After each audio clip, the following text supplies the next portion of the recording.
Hello, everybody, and welcome to Cars with Cocktails, a show where we combine two things that go perfectly together, drinking and driving. I am your host, Paul Barrett, and this is my co-host, Max Wobbles. And today, we are going to be trying a new drink and then talking about some car stuff. So join us to have... Join us on the ride. What is this? What This drink is a BMW. Okay, so the idea is we are going to every episode we're going to try a new drink and hopefully not have to choke our way through it, just to explore different drinks. So we have made a BMW that we found from a list on Drive that we'll link to. That is 10 automotive related cocktails or something to that effect. Something like that. Yeah, I chose a BMW because obviously I'm a BMW fanboy. Yeah. Max currently drives an E46, so that Yes, and also it's called the BMW because it's made with Bailey's, Malibu, and whiskey. Oh, I didn't even put that together from the name. Yes, that makes sense. Okay. So we're using the Bullet rye whiskey for this. I It's guess. got a interesting look to it. Yeah, on the ice, it does have some chunks on the ice. Yeah, and if you see on the edge of the glass there too, it's got some chunks to it. It is interesting. Okay, well, It's not terrible. it's not bad. It's It's strong.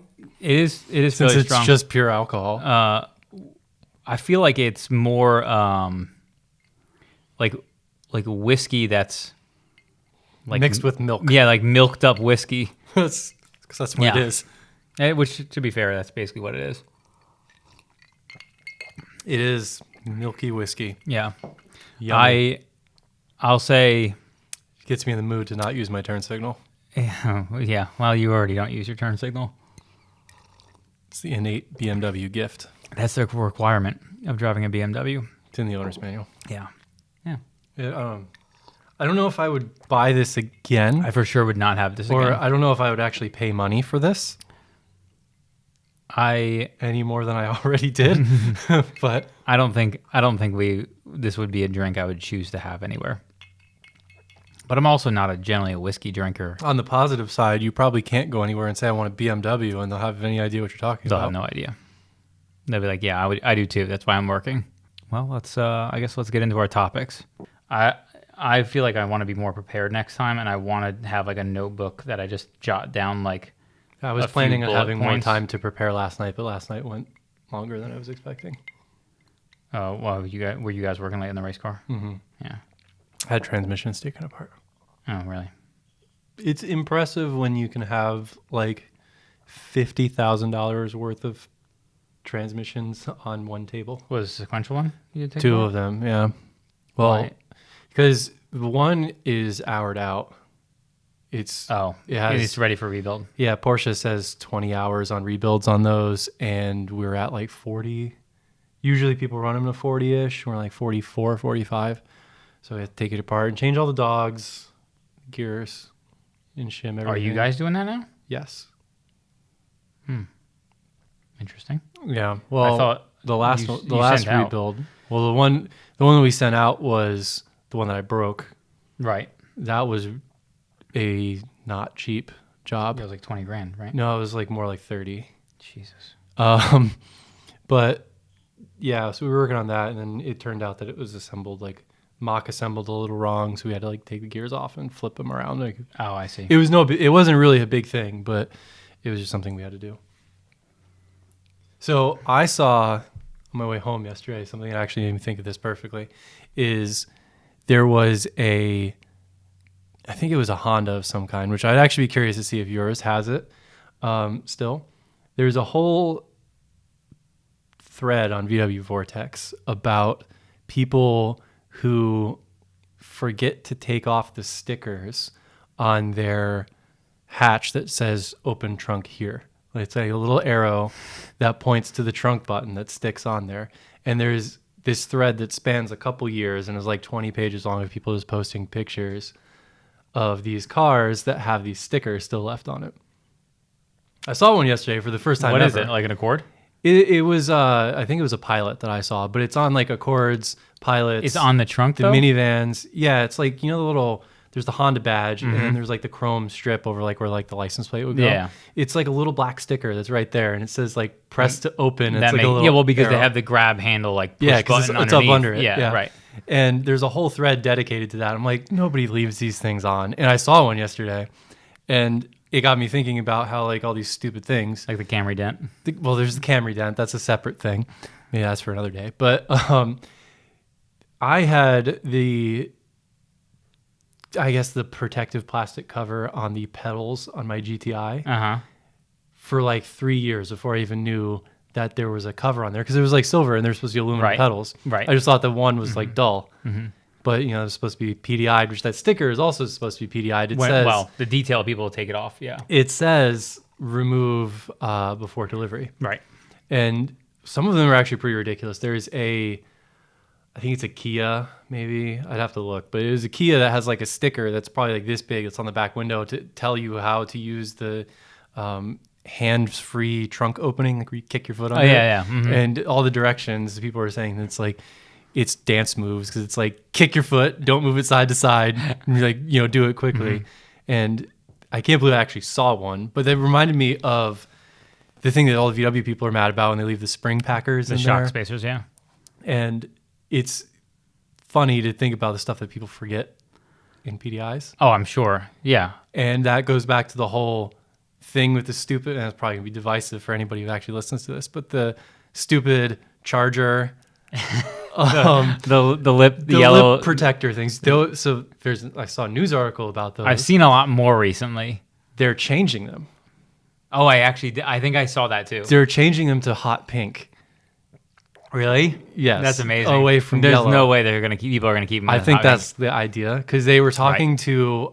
if they're black and hot pink, it would probably look like a black on black car with hot pink on there. It would look cool. But they were talking to the the designer of the car, and he said he was so pissed. he didn't like them. His PC answer was like, in the final sketches for the vehicle, they didn't have any yellow accents on them. That's all I have to say about I that. fucking hate it. That's what... Yes. Yeah. But you know that they're stamped on there like to be removed by dealer? Like, no. in big letters. I never on top looked at of them. it. I honestly didn't even know about it until you mentioned it to me when we were, I don't remember where we were. We were traveling somewhere. I know I've pointed them out when we did the Hot Rods and Hops. Well, I had never seen them before we had talked about them. And you're like, yeah, they're all on there. And I'm like, I don't know what you're talking about. And then I saw them everywhere after that. There's a Facebook group that has like, I think it's like about 13,000 members. That's, hey bro, you forgot to take your splitter protectors off. And it's just people posting pictures of those, and they have t-shirts and stuff like, hey, I think you forgot these. I'm sure I think that is the dumbest automotive trend that I've come across lately, is those stupid splitter covers.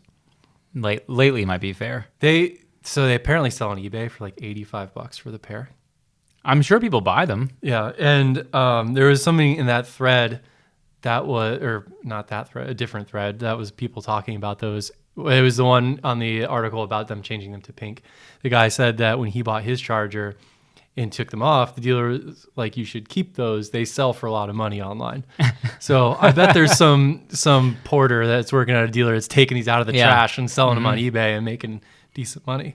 I hope so. I hope it's some hustler who's trying to squeeze out a buck or two. Yeah, I mean, I respect that hustle. Somebody's got to make some money out of those stupid things. Yeah, so apparently Dodge was all upset about that and are now trying to change them to different colors. People are like, why don't you just take them and change them to black? If they were black, people wouldn't mind them. But apparently they like ruin your paint too. Oh, I'm sure they do.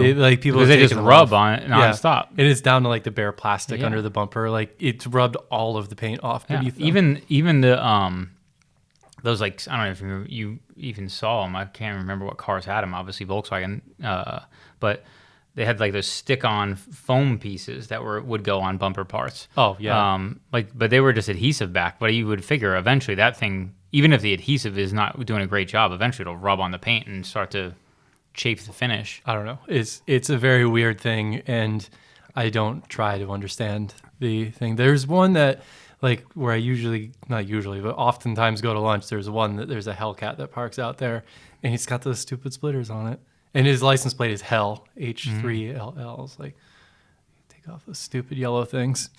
Yeah, I'm not a fan, but hey, everybody's got their own opinions. I've heard talked to some people who legitimately think they look good, but I'm like, you have an orange car with a black lip and then yellow accents. Right? Why don't you make it orange? Yeah, or take them off. Yeah, I mean, Just leave the black lip without because they don't even like flow; they stick out of the thing. I've never seen them up close. I've only seen them driving down the road. The closer you get, the better they are because the more clearly you can see that it says "to be removed by dealer." It's the whole top surface of it says that. You would think that you could just.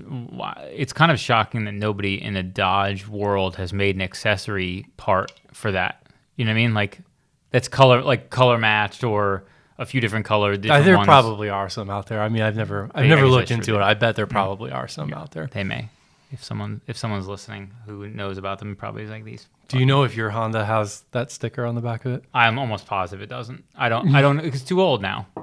Well, they all have. Like, there's people posting back to like, what year is yours? Oh, 2011. Oh yeah, they started doing that like I think 2008 or something. Yeah, I'd be shocked if I wouldn't have noticed that. And there's some like Explorers and stuff that have it too.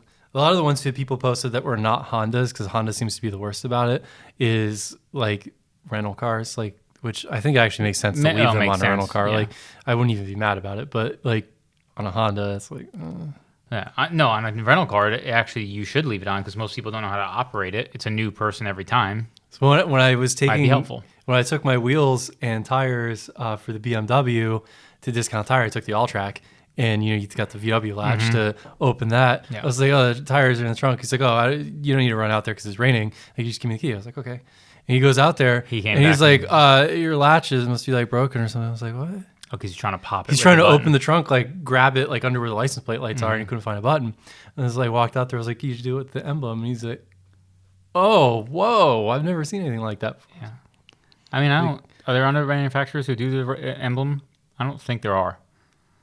I couldn't tell you. None that pop out in my mind, at least. I think I've seen somebody, but I couldn't tell you. I don't think it's amazingly unique in any way. No, but I mean, how many Volkswagens do you think they have come in to Discount Tire? Yeah, but how many? I don't know. They have to be GTIs, though. Because GTIs or CCs. CCs, yeah. That's the only other one. Or Golfs. Rabbits. EOS. There's a lot of cars. No Jettas. No Jettas. I said Rabbits. Oh, Rabbits, yeah. Yeah. You have that, and you have to go in the trunk for every single one of those cars to get the wheel lock key. Or the little... They probably don't use the little puller thing. They probably use a pick that they have or something. But maybe. I don't know if they have tools at Discount Tire. I don't know what the deal is with that. But I would say they probably don't have too many tools. But they probably have something for pulling those little lug cap covers off with. But to get the wheel lock key, they're almost always in the trunk. So they have to go in the trunk. Yeah. And they don't pop when you push the button. So you got to open it somehow. Some do. You can program them too. They don't stock. Yeah, no, GTIs don't. I'm trying to think if EOSs do. I think EOSs might. EOSs might because they have that weird gigantic trunk that opens up like the whole back of the car because convertible. The top folds in, yeah. Yeah, I don't know about that. Well, you finished it fairly quickly for... I drink quick. That's a blessing and a curse. Yeah, well... Yeah. It's not... The more I drink it, it's the less bad it is. Yeah, the watering down a little bit with the ice melting actually, I think... helped a lot. Yeah, I think it made it better. It took the bite off of it. And also it getting a little bit colder helped too, I feel like. Which, these have been sitting in my car all day. So luckily it wasn't too hot today. Had some hot Baileys. That sounds gross. Appealing. Yeah. But yeah, I think was interesting. Yeah, that is. I'm sure there'll be plenty more trends to come. The thing that I saw was the Taycan. I don't even know how to pronounce that. Taycan. I'm pretty sure it's like Taycan. That's how you pronounce it. Taycan. I don't know. Taycan. I'm sure people are going to be upset if they hear. I feel like Taycan. It's definitely not Thai. Taycan. I'm pretty sure it's Taycan. Well, I guess it's got to be a German word, right? So it wouldn't be Thai, but it doesn't have to be a German word. I mean, look at Tiguan. That's a combination between a tiger and an iguana. So, but that was a contest that somebody won. I mean, do you know where the name from Taycan came from? Mm-mm. No, but I doubt it's a contest. But they recently released the EPA numbers on it for range. I heard about that. And people were saying that they're it should be no problem for the average person to reach that range, which is because the way that they do it for electric cars or something. I don't know if that's what you were getting at, but they were saying that on like a normal gas car, it's usually pretty hard to get the actual EPA numbers, at least in my experience, it has been.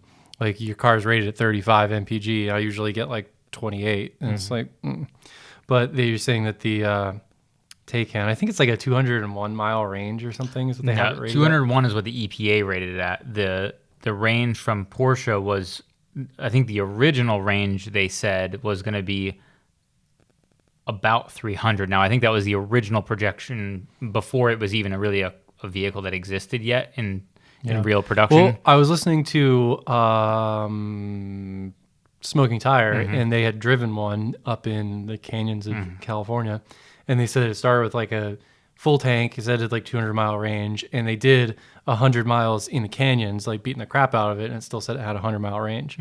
So they extrapolated that to say that the range is pretty good. Yeah, because they're beating the piss out of it, and it still is at halfway when they drove halfway. That if you're not beating the crap out of it, it should be more. In theory, right? Porsche has obviously. a video on how to pronounce the Taycan.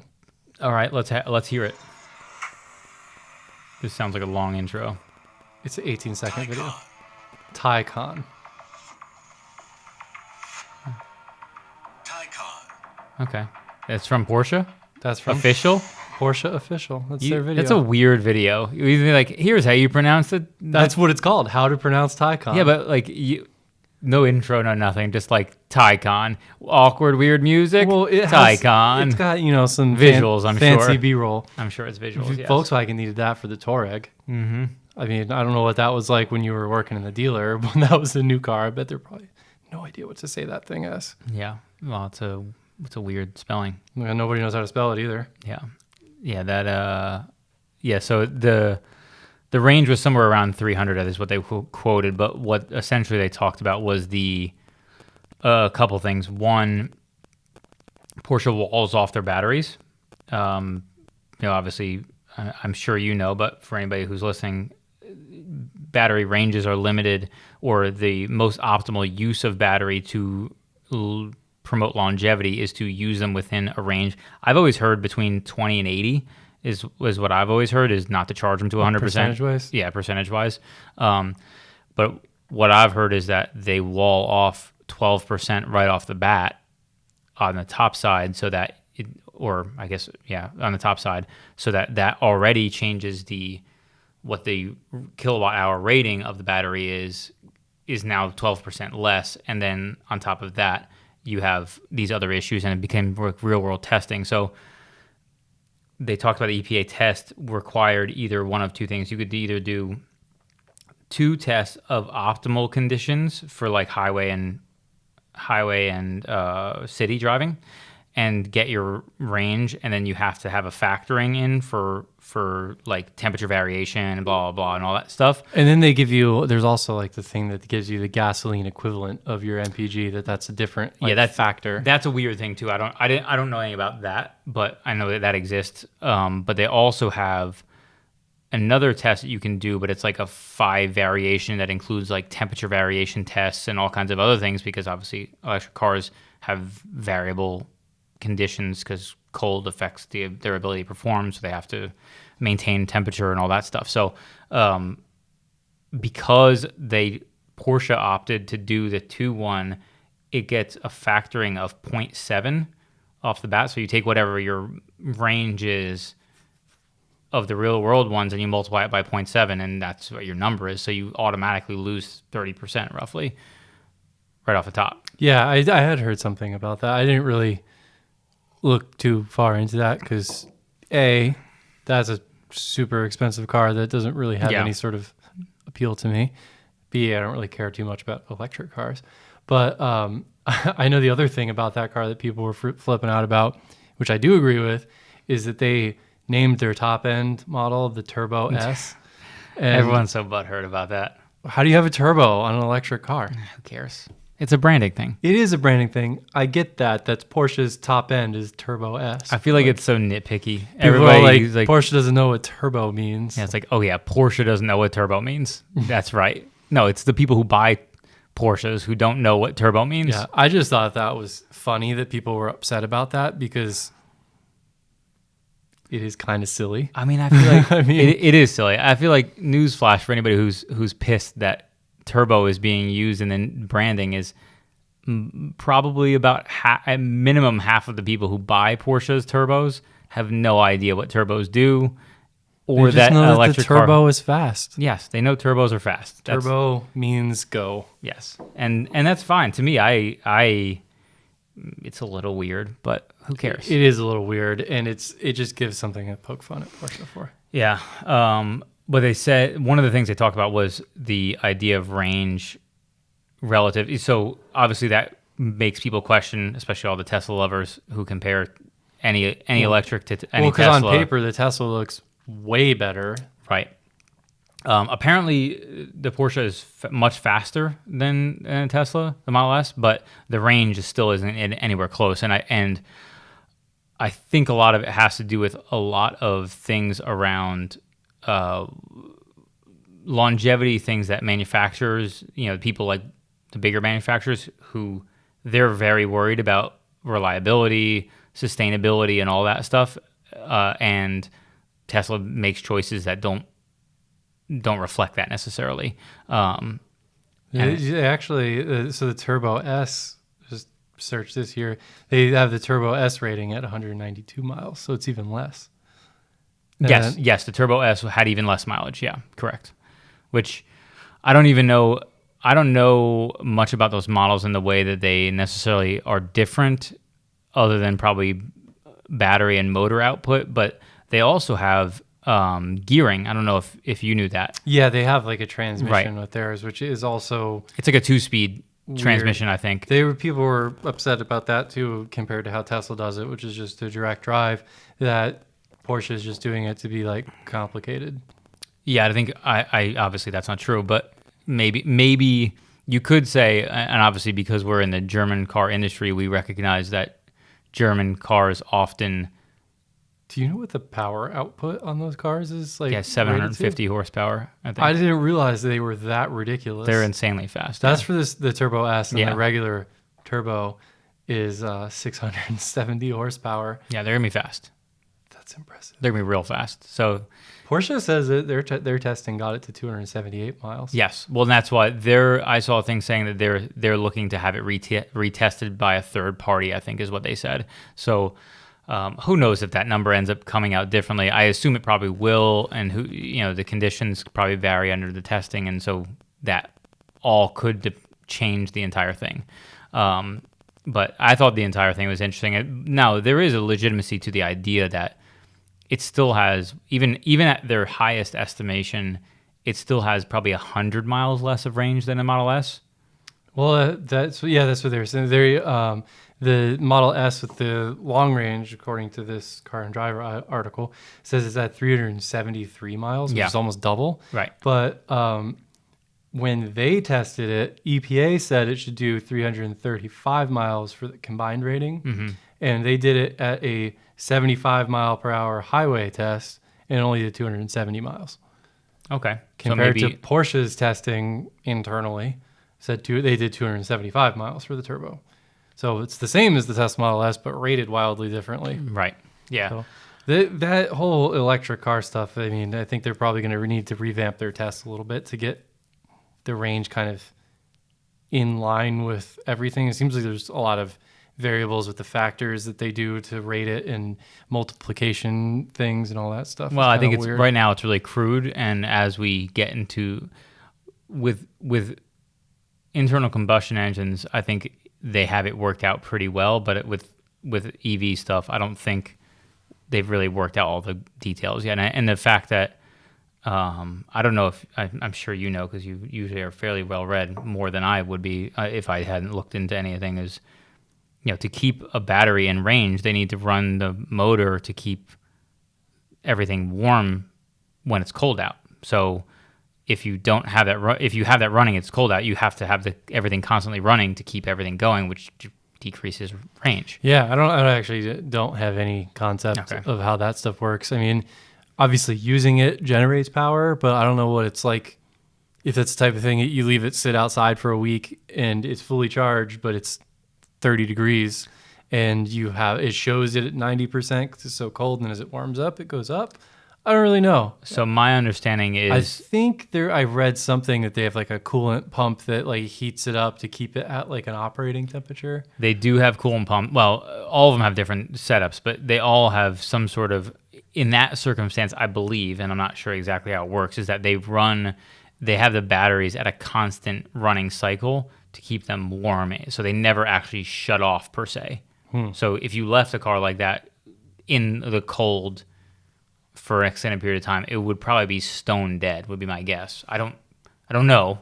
But that seems to be what would happen. I don't know. I wish that there was a Volkswagen something or other that's not an e-Golf with its garbage range. I mean, e-Golf would work for you or I fine.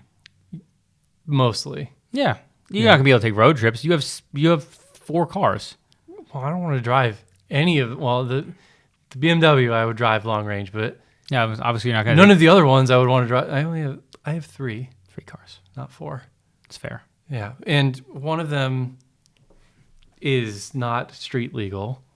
Yeah, actually, currently only one of them is street legal. Currently, none of them are street legal. But that's. If I'm being honest, that's neither here nor there. But this brings up an idea that I had that I think could be the next big thing. The next big thing. This is what we're gonna pitch to Shark Tank, and we're gonna get my boy Cuban in on this. I feel like that's not gonna happen. So once Tesla gets their whole self-driving tech, since we're on the electric train that we were just talking about. Yes. Self-driving stuff going on, and it can be completely autonomous, no driver involved. Okay.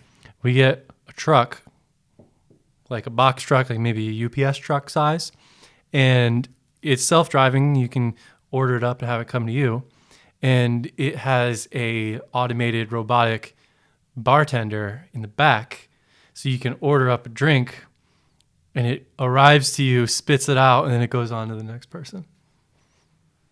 I feel like that for sure will exist. The liability is probably high. No, I don't know about that. I mean, you have to have some sort of age verification. People will sure break into it to steal all your alcohol. Yeah, but I mean, think about that. You're at a party. It's kind of along the same. You run out of alcohol. It's kind of along the lines of just like automated delivery trucks, which are going to be a thing. Yeah, but and you could just it just rolls up curbside, and you just walk out and grab it, and then it goes on. I feel like that's like at least 30 years away before that's really a thing. The future is now. The future isn't now. It's 30 years from now. We could make that happen if we wanted to make it happen. Think about it. What a world it would be. What a world it would be. I feel like...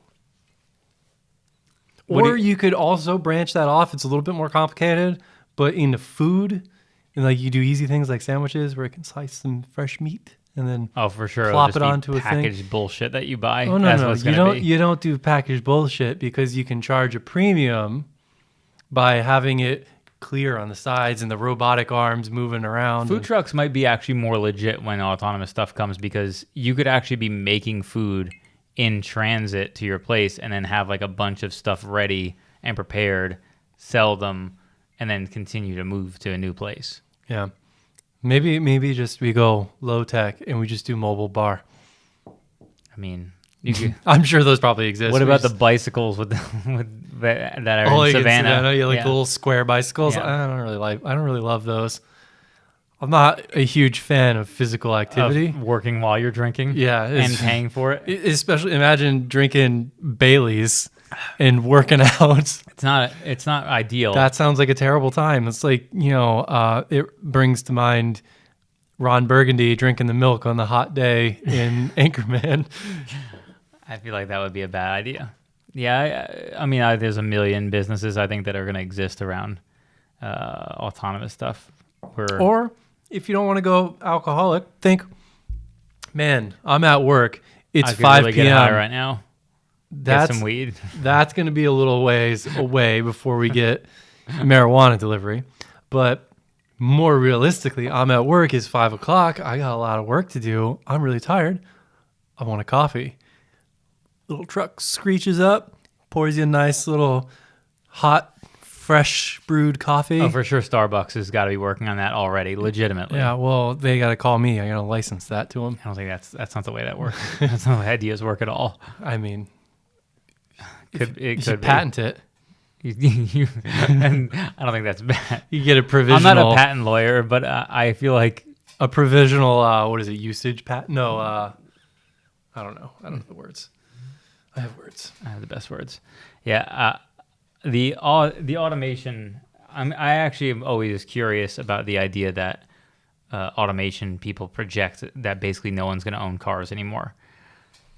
Well, you saw the thing about it's going to be like in New York City and stuff. It's more economical if you have a fully autonomous self-driving car and you drive somewhere for it to just like circle the block for like 4 hours while parking. you're inside Yeah. versus paying for parking. Yeah, well, New York City is like $40. But I to think park that for the even day. scales down to like smaller towns, like where it's like $10 to park. It's still more economical for it to drive around. Than downtown Charlotte. Yeah, Yeah. I could see that. I could see that being the thing. I mean, we'll see where the electric and automation stuff goes. I mean, I think we're a ways off before that's going to be actual reality.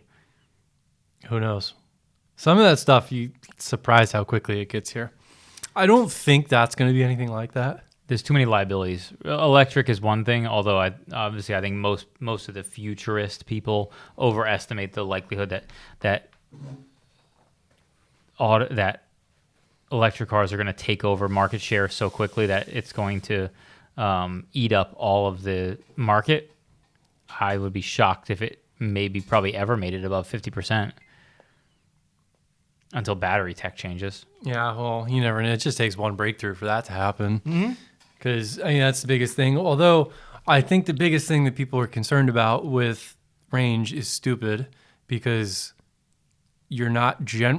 Some people do commute 100 miles each way, but the majority of people can get by with a low range on their electric vehicles for 90% of their life. And if you have to go on a road trip to Charlotte to New York, just rent a car. You're going to be better off than... You definitely could. And you don't have to do maintenance, oil changes, right. all that stuff. For sure. The lack of maintenance of electric cars is appealing.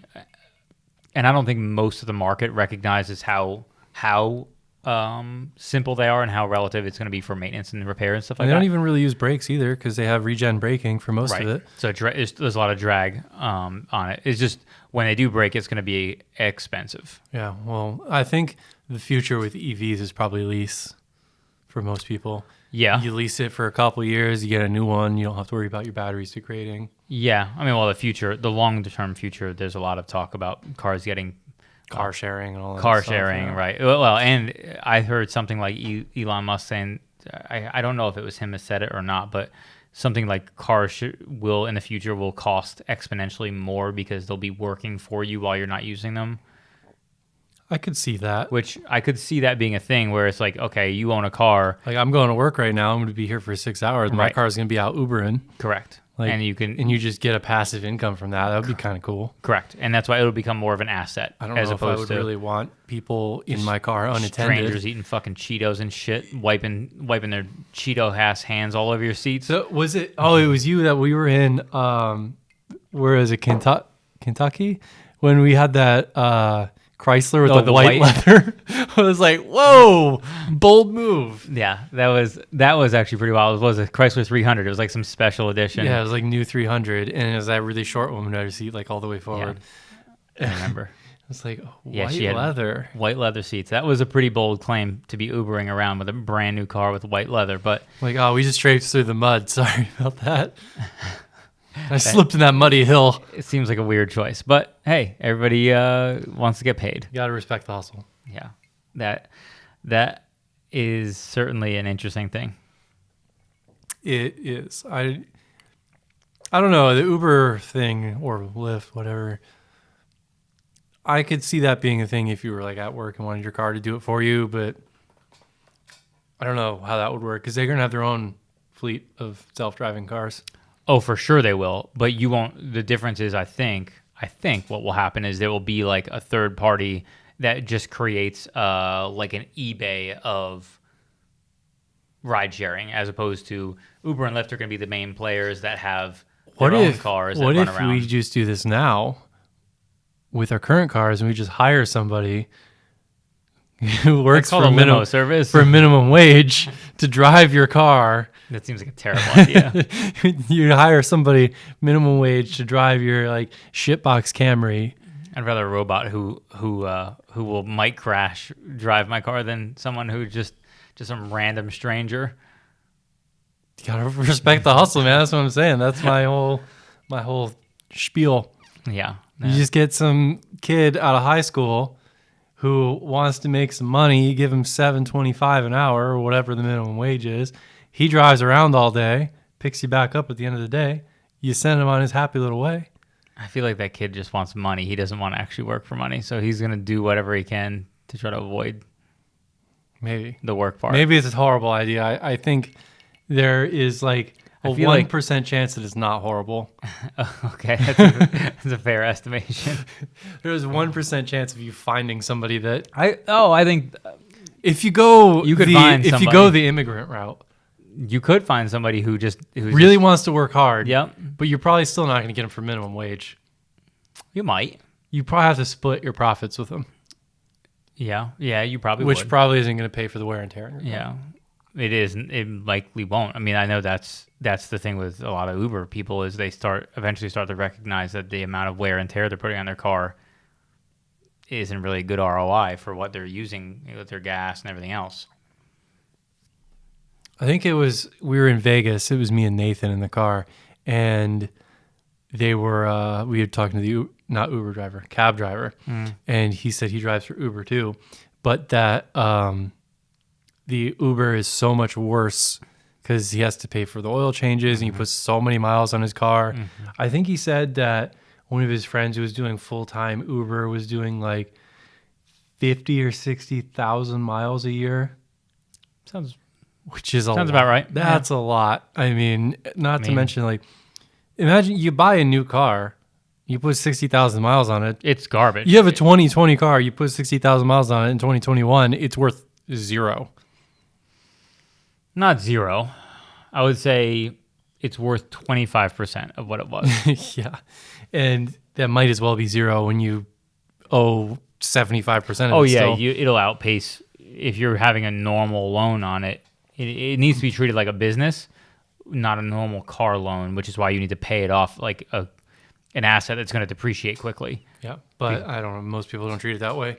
Well, of course not. You know, most people just treat it as like, hey, normal I'm car. making $100. Right. Not that it's costing you 85 to do it.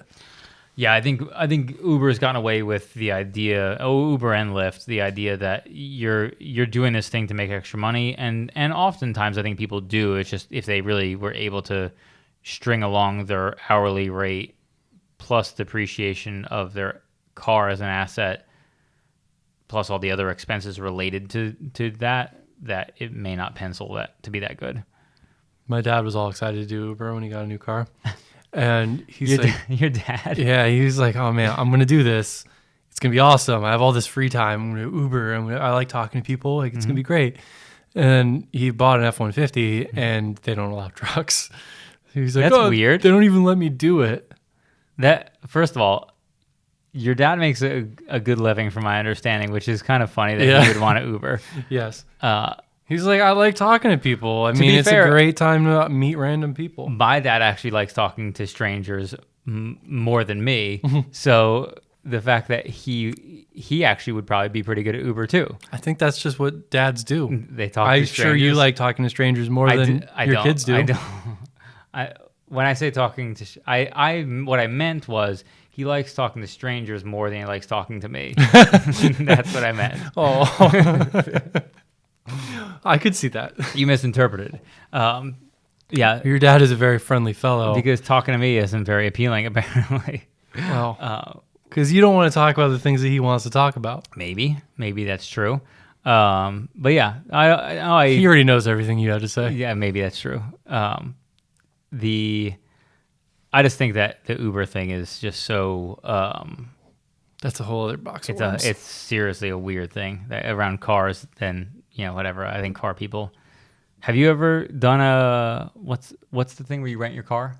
Turo? Is that right? Turo? It's whatever, yeah. Have you ever done that? No. Have you ever rented one? No, I've looked at it. I've considered it.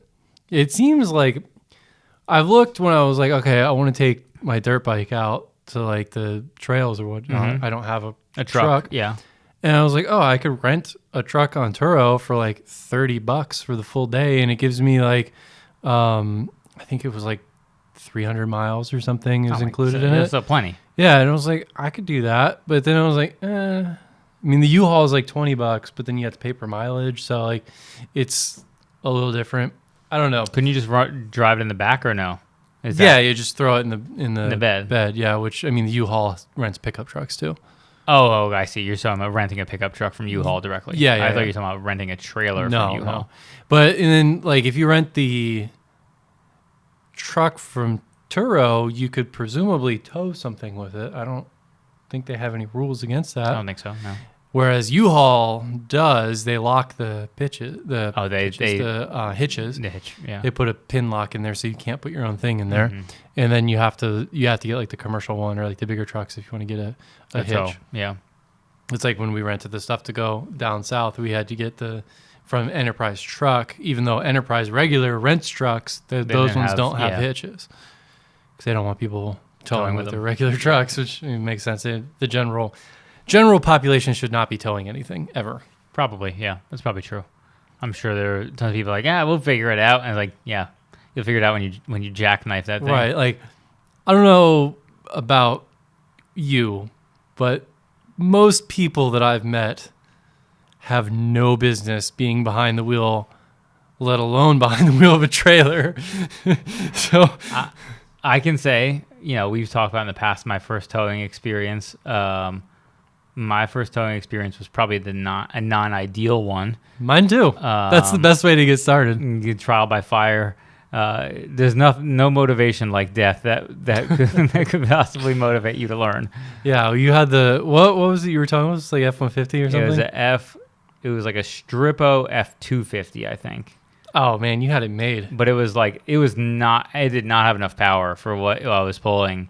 It was just that little accessory trailer, right, with all the tchotchkes in it. Yes, but it was a full generator like display thing. I don't know what it weighed, but I know if our trailer, which is a 24-foot trailer, has a curb weight of 3,600, something like that. This thing had like generator, lights, air conditioning. Like I don't know. This thing must have weighed 5,000 pounds, 6,000 pounds. First thing I towed with was a Mercedes GL SUV, something like that. Yeah. Diesel, but it isn't really it has like a good tow rating.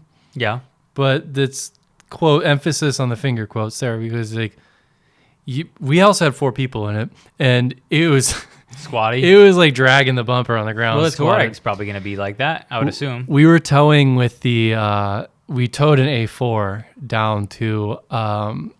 this was at GMP, I assume. Yeah. We were down there and we towed an A4 down to APR in Alabama.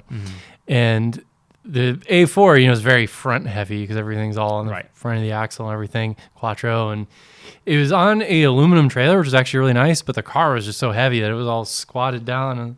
And I was like, we're going down there, do the distributor conference, whatever. I'll ride. I'm going. It's cool. Like, it's your turn to drive. I was like, I never towed a trailer before. I'm like, you're going to learn today. I was like, what do I do? I'm like, if it starts to wiggle, just floor it. I mean, that's actually, it's better. I didn't have that advice. So, well, the trick is you got to floor it and you got to drag the brake on the brake controller.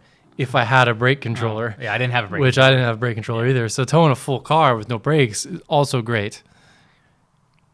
Yeah. Yeah, I also didn't have a brake controller. I think it did have a brake built into it. So it did have trailer brakes, but it didn't have a controller to allow me to do anything with it. It was not a great experience, but I'm sure most people have that same experience. And if you're I think that's just everybody's first towing experience. It's always dreadful. Trial by fire. And then you have to back up, and it's just pure panic. To be fair, I think my first towing experience may have been towing jet skis, which That's even worse. You had a trailer that's 6 inches long. Backing up a trailer with jet skis is a legit nightmare. I fortunately, the first time I did it on a private property, backing it into the lake, so I looked like a complete fucking idiot. So you could take as many times as you wanted to get it in there. It wasn't like a line of people honking at me because I tried one way, then tried the other way. Well, and that just makes it worse because then you're stressed out. Yes. Yeah. Now it's like tow a 40-foot trailer. It's no thing, but still don't love backing it up. Yeah. Well, we don't have anything with cameras on them, right? We don't. Yeah. Does your race stuff have cameras on it? The truck has a trailer camera, but the trailer doesn't. Trailer does not. I feel like that would be the move. We bought a tablet thing to put in there and then camera to put on there, but the trailer is too long that it won't it's read. Only like a 30-foot range and the trailer is like 40 feet, so it doesn't quite connect. Probably could at least put it on the front corners of the trailer facing backwards to help you. Maybe, but that's only so helpful. Yeah. I don't know, but I'm still not excellent at backing up trailers. Yeah. I don't remember what I was doing something here that I had to back up the trailer and I surrendered after a short period of time. I haven't gotten to the point where I have to ever had to surrender. Well, I surrendered quickly, to be fair. I was like a French person. Just throw that flag up right away. Somebody else do this. This is why I pay people.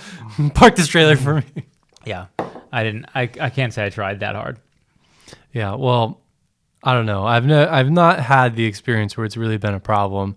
And the bigger the trailer is, the generally easier it is to go forward to a point. Right. But then when you have to make the tight corners, like we were, where was it? Mid-Ohio. We were going there, and the GPS took us on some wild route, and we're going through this field, which is a dirt road, down here with this giant trailer, and we have to try and make this corner at the end, which had this enormous ditch on both sides. We had to swing out and do a 3-point turn and barely get over the edge, and it had this big drainage pipe in there too, so you couldn't drop in there. Was it worse than our Tazewell? Not even close to that thing. I had repressed that memory until this moment. Now I have PTSD again. That was an amazing moment. So I wish the video we had of that did it justice. I wish we had gotten him to get out and get some video to show. Think it would have done it justice. So show that there was 2 inches on either side of the trail. What we're referring to is a rally cross event that we went to in Tennessee. That was at a place that had two. Apparently, after we went there, we found out there's 2 entrances, and the GPS took us in the worst way it could. So the other way is not much better. It is better, but it's significantly better. It's still bad. Yeah, it's not washed out with ruts while it's only being 3 inches. Had that dog forming the roadblock. Do you remember that? It was squaring up. That dog did square up with us. But we were trying to drive this truck and trailer down this super narrow gully ravine. It's not a road for sure. Yeah. It looks like a trail more than it looks like something you would take a quad down. Yeah, a side by side probably something maybe of the size of a side by side. Staggered, yeah. Not side by side. No. Not side by side. Yeah. Side by side squared. Yeah. What else do you have on your notes? Oh, there was another thing that I had that I thought was actually pretty cool. There's a thing going on right now called the Chili Bowl, which is they call it the Super Bowl of midget racing. Midgets are a type of race car, not MG midgets, not no NASCAR level dirt track midgets, not MGs, not little people. Mm-hmm. These little cars. Okay, they're like sprint cars essentially, but I think they're 4-cylinder but they're direct drive. There's no clutch. They're cool little things, but there's that going on currently. It's in Oklahoma, I want to say, somewhere in a flyover state. That is otherwise unremarkable. And it's in like convention center warehouse type thing that they do like farm conventions or whatever in, and they have a dirt track set up in there. This is like the Super Bowl. Like everyone comes from everywhere to race here, and they set up this dirt track inside, and there's also like a trade show going on elsewhere, but like big names like Tony Stewart and like, you know, all these people from all over the world in racing come here to race these things. And they have the track set up in there that is, it's like dirt and clay and stuff. And circle, like it's like a circle track. Yeah, it's an oval. And this one guy like always sets it up every year, and he always does this basically the same exact track every year. Because you actually have to build it. It's not like it's a road course where it's fixed and there. And this year they were having issues with cars not being able to get down to the bottom, and like passing being weird, and too many slide jobs, and cars were flipping over because they were gripping up and getting out to the outside. And they couldn't figure out what was wrong versus years past. So the guy who normally does all the track setup got in touch with iRacing, which iRacing was there, I think it was last year, maybe 2 years ago. They went and scanned it. So they had all the dimensions down to like, you know, this crazy level of precision. And they gave the dude the dimensions for the track, and he found that the radius was a little different and that it was like a foot narrower on average. So like he redid the whole track based on the measurements that iRacing gave him when they scanned it last time, which I thought was just freaking cool. That's wild. They had all this information to kind of bring it back to how it was and fix the issues that they were having before. Because, you know, it wasn't the same track. It was narrower. You couldn't go places you could before. And you were running higher, and people were flipping over because these little things. It's like 30 people flipped. It seems like a lot. I think it is a lot, but I don't think it's like a crazy number for these type of cars. Are those? I have no idea what these things look like. Is that the same type of cars? I don't know what they're called. The ones with the wing on the back that they go around like the wing on the roof. Yeah, the one on the roof. Yeah, they're like, those would be sprint cars. Okay. And they're like that, but with no wing. Okay. And with, like I said, I think they're 4-cylinder instead of like a V8. It probably sounds really those stupid. V8s? The sprint cars are V8s? Oh yeah. Are they really? They're like 800 horsepower. Get out of here. Yeah, they're just absolutely crazy. They don't have any transmission either. They're direct drive. They're just direct drive, right? Yes. Which they don't really. I mean, they just spin probably most of the time anyway. Yeah, that's the thing that, you know, Tony Stewart was driving when he ran over that kid.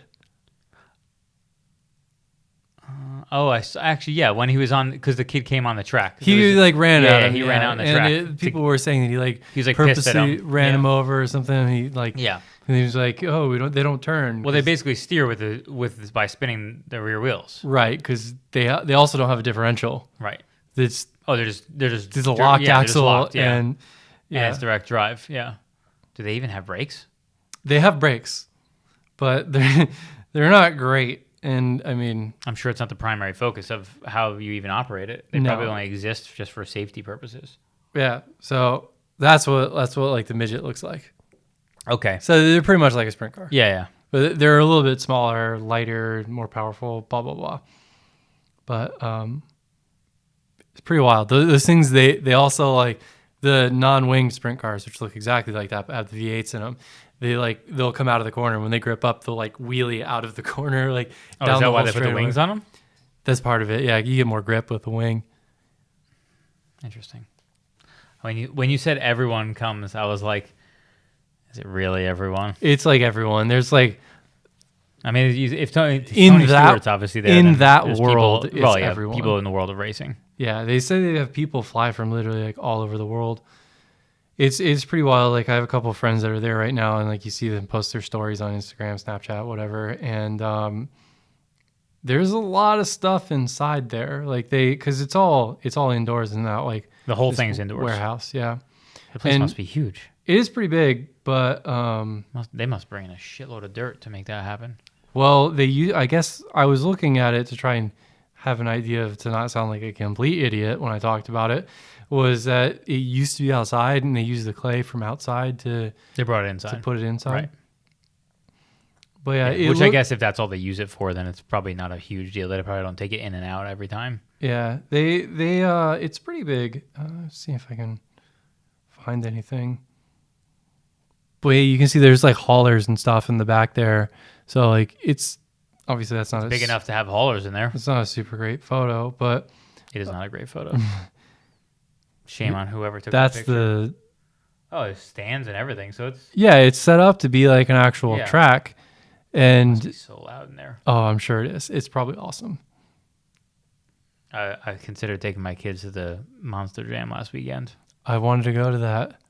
I've been wanting to go to Monster Jam, but the issue is Monster Jam here, they put it in the, what is it, Time Warner cable? Yeah. Or it's not Time Warner I anymore. think it's not Time Warner anymore? I don't think it's Time Warner anymore. Whatever. It's in the place where the basketball. The Bobcats Arena, yeah. It's not Bobcats anymore. The Hornets. Hornets, yeah.